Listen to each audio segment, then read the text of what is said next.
paano nga ako makakapagpahinga mga mare ko kung ganito na naman karami ang aking ayusin. Ayan, so ito na naman nga po ang ganap sa tindahan namin ngayong araw. So update muna kayo at magpasensya na po kayo ulit dahil maingay na naman dito sa aking kapaligiran. So ito na nga po lahat ng in-order ko mula ito kay Ribisco. So ito may Ribisco. Tapos meron ka din sa baba. So yun yung mga in-order ko kay Ribisco, hindi ko pa naayos. Ito kay grocery mga mare ko. At ayan, yung ating mga 2x2. Ito, may free tayong batya sa mga in-order ko na mga school supply. So ito lahat yung aking ayusin, yung ating mga soft drinks. Dapat marami tayong soft drinks naman kasi sobrang init po talaga. So ito pa yung ating ibang mga soft drinks. So ayan, ito ang update sa store namin ngayong araw. So kumusta ang benta niyo mga mare? At ito pa nga kabababa lang mga mare ko. So ayan, yung deliver natin ng mga birch tree, mga Argentina, mga giniling. Nag-order ako kahit konti lang para hindi naman tayo iwan ng ating mga supplier. Marami kasi ako na-order kay Swising. Alam ko kasi hindi sila pupunta ngayon, kaya nag-order na rin ako nung pumunta sila dito para naman hindi nga sila magsawa na bumalik dito sa aming tindahan kasi matagal din talagang nawala itong mga pinag-orderan ko ng mga Argentina, mga birch tree. So kumuha na nga ako ng tatlong tie ng choco na birch tree, tapos itong milk, mga Argentina na corned beef, 5 piraso lang yung mga in-order ko sa kanila ngayon. At ito yung isang tie ng Angel Coffee Creamer. So ang binayaran ko sa kanila is 780. At ayun nga, kanina rin nag-deliver yung aking school supply. At ito nga yung mga in-order ko po na school supply. So lang ang binayaran ko lahat dyan is nasa ito, 1,207 mga Mars.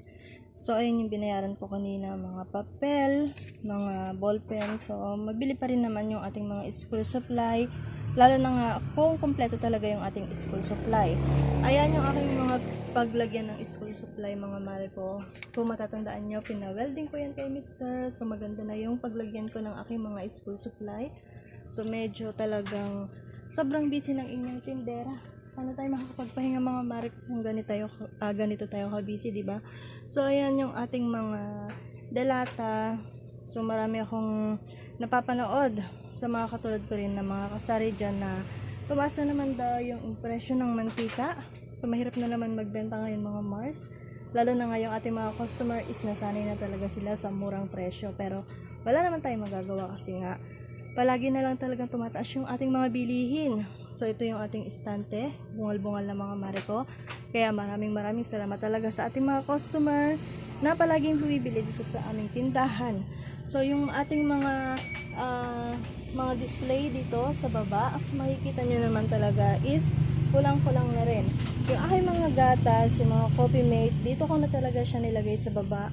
Tapos yung ibang mga dinagdag ko ng mga delata nandun sa taas. Ayan. Yung ating ibang mga noodles. Yung mga noodles natin, meron tayong deliver nung Saturday. Tapos nung last Thursday, meron tayong deliver mula kay Lucky Me. Kay Lucky Me kasi mga mare ko, alam nyo, hindi na sila tumatanggap talaga ng mga BO. Kaya konti na lang din yung mga kinukuha ko ng mga pancit canton, mga noodles ko. Kasi nga talaga kahit isang BO is hindi na sila tumatanggap. Kaya konti na lang talaga. Dati isang box yung aking mga kinukuha mula pancit canton, mga noodles. Tagi isang box yung aking mga kinukuha. Pero ngayon is hindi na po. So yung ating mga anong tawag dito? Mga alak. Nag-display ako kahapon mga mare ko ng mga alak.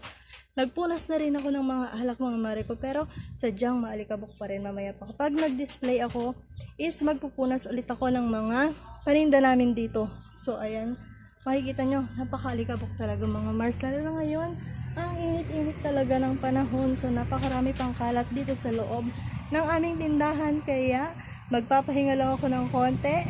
Tapos, larga na naman sa pag-aayos or pagdi-display ng aming mga paninda. So, ayan mga mare ko. Hanggang dito na lang nga po muna ang update na to. At maraming salamat sa panonood.